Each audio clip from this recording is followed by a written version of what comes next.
आज हम बात करेंगे प्रोटीनूरिया के बारे में, यूरिन में प्रोटीन। नेफ्रोलॉजी का ये एक इंपॉर्टेंट टॉपिक है, यूरिन में प्रोटीन या प्रोटीनूरिया। बेसिकली अगर देखा जाए तो प्रोटीनूरिया हम कैसे कैसे कहते किसे हैं? प्रोटीनूरिया वो कहलाता है कि अगर यूरिन में पर डे 150 मिलीग्राम से ज्यादा प्रोटीन आ रही है तो वो प्रोटीनूरिया कहलाता है। सबसे पहले हम देखेंगे कि एंड स्टेज रीनल डिसीज का रिस्क कितनी प्रोटीन आने पर बढ़ जाता है। उसके लिए हम करेंगे क्या कि सबसे पहले हम यूरिन एल्बुमिन क्रिएटिनिन रेशो कराएंगे। यूरिन एल्बुमिन क्रिएटिनिन रेशो, इसमें अगर हम मेल्स की बात करें तो 20 to 200 milligram per day into 13 यानी 13 टाइम्स से ज्यादा आ रहा है तो फिर ये ईएसआरडी का रिस्क बढ़ जाता है। इसी तरीके से फीमेल्स में अगर 30 से 300 मिलीग्राम पर डे के आसपास या उसका 13 टाइम्स इसके इससे ज्यादा आ रहा है तो ईएसआरडी का रिस्क बढ़ जाता है। लेकिन जेएसएन का जो क्राइटेरिया है वो ये है कि अगर मान लीजिए दोनों में मेल हो या फीमेल हो, अगर उसमें 300 मिलीग्राम से ज्यादा आ रहा है तो फिर जो है और इंटू 47 तो फिर ये ईएसआरडी का रिस्क जो है वो बढ़ जाता है। बेसिकली क्या होता है कि जो एल्बुमिन्यूरिया जो होती है वो all cause and cardiovascular mortality के लिए रेस्पॉन्सिबल होती है, इसलिए एल्बुमिन्यूरिया जो है वो काफी सिग्निफिकेंट वैल्यू रखती है, सिग्निफिकेंस है उसका। तो इसलिए हाँ, ये हमारा कुछ क्राइटेरिया है जिससे हम ये पता करते हैं कि कितना ईएसआरडी का रिस्क है या all cause and cardiovascular mortality हम डिटरमिन कर सकते हैं। अब हम जानते हैं कि यूरिनरी प्रोटीन कौन कौन सी हैं जो यूरिन में आती हैं। बेसिकली 5 प्रोटीन्स के बारे में तो बिल्कुल जानना ही है कि कौन कौन सी प्रोटीन यूरिन में आती हैं। उसमें सबसे पहले हम जानेंगे टॉम हॉर्सफल प्रोटीन के बारे में। टॉम हॉर्सफल प्रोटीन जो होती है वो यूजली नॉर्मल प्रोटीन होती है, नॉर्मली सिंथेसाइज होती है, थिक असेंडिंग लूप ऑफ हेल्ले में सिंथेसाइज होती है। इसका जो मॉलिक्यूलर वेट होता है वो अराउंड 85 किलो डाल्टन के आसपास होता है और दिन भर में आप कह सकते हैं कि 9 से 35 मिलीग्राम पर डे जो है ये रिलीज होती है यूरिन में। लेकिन इसका काम जो है वो 3 काम है इसके। पहला काम तो ये है कि ये यूटीआई के अगेंस्ट काम करती है, ये डिफेंस मैकेनिज्म है यूटीआई का। दूसरा ये है कि ये कैल्शियम के क्रिस्टलाइजेशन को नहीं होने देती, यानी कैल्शियम का क्रिस्टलाइजेशन को प्रिवेंट करती है। तीसरा ये है कि ये अगर मान लीजिए कोई कास्ट आ रही है तो ये उसका कास्ट का जो है वो मैट्रिक्स बनाती है, कास्ट का ये मैट्रिक्स बनाती है। तो इसलिए ये टॉम हॉर्सफल प्रोटीन के मैट्रिक्स में ही जो है कास्ट बनती है, चाहे वो लाइट चेन कास्ट हो या कोई और कास्ट हो, उसका ये मैट्रिक्स बनाती है। तो ये 3 काम है इसके।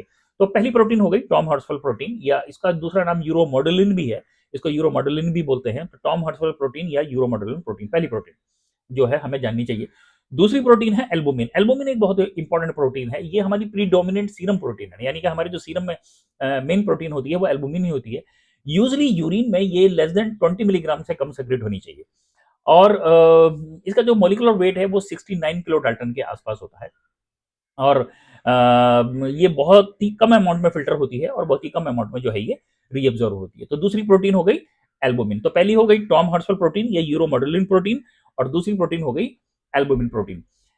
तीसरी प्रोटीन है जिसको बोलते हैं हम रेटिनॉल बाइंडिंग प्रोटीन या आरबीपी। रेटिनॉल बाइंडिंग प्रोटीन जो होती है इसका जो दिन भर में सेक्रेशन होता है वो माइक्रोग्राम में होता है, मिलीग्राम में नहीं। ये लगभग आप इसको मान सकते हैं लेस देन 163 या 165 के आसपास, लेस देन 165 के आसपास माइक्रोग्राम इसका दिन भर में सेक्रेशन होता है और इसका जो वेट होता है वो 21 किलो डाल्टन के आसपास होता है। इसका क्या सिग्निफिकेंस है? इसका जो रेटिनोल बाइंडिंग प्रोटीन का जो सिग्निफिकेंस है वो केवल और केवल ग्राफ्ट फेल्यूर में, यानी कि जब अर्ली ग्राफ्ट फेल्यूर होता है तो रेटिनोल बाइंडिंग प्रोटीन जो है हम उसको डिटेक्ट कर सकते हैं और पता कर सकते हैं कि अर्ली ग्राफ्ट फेल्योर है या नहीं। तो रेटिनोल बाइंडिंग प्रोटीन का जो सिग्निफिकेंस है वो अर्ली ग्राफ्ट फेल्योर में ज्यादा है। नेक्स्ट प्रोटीन आती है alpha 1 microglobulin protein. Alpha 1 microglobulin protein जो होती है less than 20 milligram per day जो है वो सेक्रेट होती है यूरिन में, पास आउट होती है और इसका जो मॉलिक्यूलर वेट होता है वो 27 किलो डाल्टन होता है। इसका जो यूरिन में लेवल जो होता है वो बेसिकली अगर देखा जाए तो ये 20 मिलीग्राम के आसपास तो होता है, मगर इसकी एक प्रॉपर्टी होती है जिसको बोलते हैं heme binding protein. Heme binding protein की वजह से ये एज अ एंटीऑक्सीडेंट का काम करती है, एंड हीम बाइंडिंग प्रोटीन है इसलिए एज अ एंटीऑक्सीडेंट का काम करती है। नेक्स्ट प्रोटीन है beta 2 microglobulin protein. Beta 2 microglobulin protein थोड़ी सी इंपॉर्टेंट प्रोटीन है, इसका भी जो पर डे में हम कैलकुलेशन करते हैं वो माइक्रोग्राम में करते हैं। इसके साथ एक समस्या यह है कि इसको 24 आवर जो है इसका यूरिनरी कलेक्शन जो है वो एस्टेब्लिश अभी तक नहीं किया जा चुका है। तो अगर 24 आवर तो हम इसको पर लीटर में देखते हैं, यानी कि लेस देन 300 माइक्रोग्राम पर लीटर के आसपास ये निकलती है, सेग्रेट होती है। इसकी जो कुछ प्रॉपर्टीज हैं वो हम अभी जानेंगे। सबसे पहली प्रॉपर्टीज तो है कि जितनी भी न्यूक्लियोटाइड सेल्स हैं उनमें जो है ये सिंथेसाइज होती है, और उसके बाद में ये क्लास वन जो एमएससी है, क्लास वन जो मेजर हिस्टोकम्पेटिबिलिटी कॉम्प्लेक्स है, मेजर हिस्टोकम्पेटिबिलिटी कॉम्प्लेक्स जो है उसका ये मेन कंपोनेंट है। उसके बाद में सीरम लेवल जो है इसका जो है बढ़ जाता है, जैसे कि मल्टीपल माइलोमा में, लिम्फोमा में, और उसके अलावा ये इस इन बीमारियों की या रीनल डिसफंक्शन की प्रोग्नोस्टिक वैल्यू भी हमें बताती है। तो beta two microglobulin number one कहाँ सिंथेसाइज होती है? Synthesize in the all nuclear cells, सारी न्यूक्लियर सेल्स में सिंथेसाइज होती है। एमएससी वन का जो है ये कंपोनेंट है। और तीसरी बात ये है कि multiple myeloma, lymphoma, renal dysfunction में ये जो है ये एलिवेटेड हो जाती है। उसके अलावा ये प्रिकर्सर है ए बीटा टू एम जो एमालाइड है जो कि डायलिसिस रिलेटेड होता है, उसका ये प्रिकर्सर भी है। तो बीटा टू माइक्रोग्लोबुलिन एक जो है ये इंपॉर्टेंट प्रोटीन है। तो हमने कौन कौन सी प्रोटीन के बारे में जाना? सबसे पहले नंबर वन टॉम हॉर्सफुल प्रोटीन हो गई, दूसरी हो गई हमारी एल्बुमिन, तीसरी होगी रेटिनोल बाइंडिंग प्रोटीन हो गई, उसके बाद में अल्फा वन माइक्रोग्लोबुलिन हो गई, और फिर बीटा टू माइक्रोग्लोबुलिन हो गई। अब हम बात करते हैं लो मोलिकुलर वेट प्रोटीन्स की।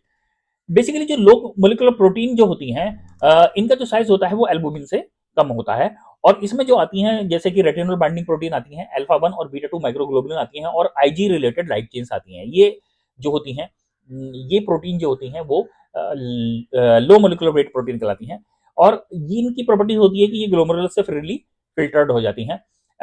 यूजली जो एक कॉम्प्लेक्स होता है जिसको बोलते हैं मैगलिन क्यूबुलिन एमनोलेस कॉम्प्लेक्स होता है, ये एम्नियोलेस कॉम्प्लेक्स जो प्रोक्सिमल ट्यूब्यूल में होता है, और ये लो लो मोलिकुलर वेट जो जितनी भी प्रोटीन होती है और एल्बुमिन जो होती है उनको जो है रीअब्सॉर्ब करने का काम करता है, ये कॉम्प्लेक्स होता है। अब आते हैं हम वर्कअप। वर्कअप की जब हम बात करते हैं तो बेसिकली हमने देखना होता है कि हम सबसे पहले जो बात करेंगे वो करेंगे कि हम एक यूरिन एल्बुमिन क्रिएटिनिन रेशियो कराएं। यूरिन एल्बुमिन क्रिएटिनिन रेशियो जो होता है वो बेसिकली इसका डायरेक्शनल वेरिएशन होता है, और ये हमें 24 आवर यूरिनी प्रोटीन के बारे में जानकारी देती है। उसके अलावा हम जो है वो डिपिस्टिक टेस्ट कर सकते हैं, उसमें हमें एल्बुमिन ही पता चलती है। टेट्राब्रोमोफ्लोन ब्लू को हम यूज करके डिपिस्टिक टेस्ट हम इससे कर सकते हैं। उसके बाद में हम रैंडम एक यूरिन एल्बुमिन क्रिएटिनिन रेशियो भी कर सकते हैं, लेकिन इसका भी डायरेक्शनल वेरिएशन मिलेगा। यूरिन एल्बुमिन क्रिएटिनिन रेशियो का भी डायरेक्शनल वेरिएशन मिलेगा। लेकिन जो सबसे गोल्ड स्टैंडर्ड होता है वो होता है 24 hour urinary protein. 24 hour urinary protein जो होती है वो सबसे गोल्ड स्टैंडर्ड होता है, और वो ही हमें सही जानकारी देता है कि 24 घंटे में कितनी प्रोटीन आ रही है।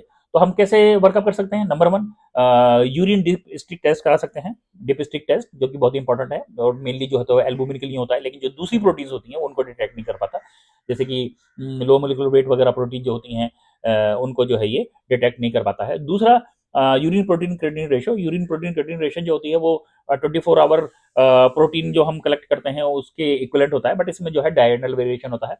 उसके अलावा urine albumin creatinine ratio, urine albumin creatinine ratio हम देख सकते हैं, लेकिन इसमें भी डायरेक्शनल वेरिएशन होता है। बेसिकली ग्लोमेरुलर प्रोटीन की जानकारी हमें यूरिन एल्बुमिन क्रिएटिनिन रेशियो देता है। उसके बाद में हमारा जाता है 24 आवर यूरिन प्रोटीन, वो हमारा जो है वो गोल्ड स्टैंडर्ड होता है। अब हमारा इनिशियल वर्कअप क्या रहेगा? हमारा इनिशियल वर्कअप तो देखिए पहले जो है यूरिन प्रोटीन क्रिएटिनिन रेशियो और यूरिन एल्बुमिन क्रिएटिनिन रेशियो हमारा इनिशियल वर्कअप रहेगा। और अगर हम spot urine albumin creatinine ratio करते हैं और वो अगर 0.4 से कम है तो ये ट्यूबुलो इंटेस्टिनल डिसीज की तरफ हमें इशारा करेगा, और अगर 0.25 से कम है तो ये हमें लाइट चेन कास्ट नेफ्रोपैथी की तरफ इशारा करेगा, या फिर हमें मोनोक्लोनल गामियोपैथी के बारे में भी सस्पिशन हो सकता है इस बारे में, अगर ये 0.25 से कम है। उसके बाद में सल्फरसुलिक एसिड जो टेस्ट हमारा होता है वो एक सबसे बेस्ट टेस्ट होता है सारी प्रोटीन्स को जानने के लिए। ये सारी प्रोटीन्स के लिए ससेप्टेबल होता है, इसलिए सल्फरसुलिक एसिड टेस्ट हम जो है वो कर सकते हैं सारी प्रोटीन्स को डिटेक्ट करने के लिए। ट्रांसिएंट प्रोटीनूरिया, यानी कि कुछ ही टाइम के लिए अगर प्रोटीन यूरिन में आ रही है, जैसे कि फीवर में आ सकती है, एक्सट्रीम कोल्ड में आ सकती है, सीजर में आ सकती है, एक्सरसाइज की वजह से आ सकती है, तो ट्रांसिएंट प्रोटीनूरिया जो है वो हमारा हो सकता है। उसके बाद में ऑर्थोस्टेटिक प्रोटीनूरिया होता है, ये भी एक बिनाइन कंडीशन होती है, और ये जो होती है चाइल्ड में होती है, एडोलेसेंट में होती है, ये एक बिनाइन कंडीशन होती है। तो this is about the proteinuria in brief. तो हमने ये जाना कि प्रोटीनूरिया क्या होता है, और प्रोटीनूरिया में कौन कौन सी प्रोटीन आ सकती हैं, उसके बाद हम क्या क्या वर्कअप कर सकते हैं, लाइट चेन लो मोलेकुलर वेट प्रोटीन क्या होती हैं, ये हमने जाना। Thank you.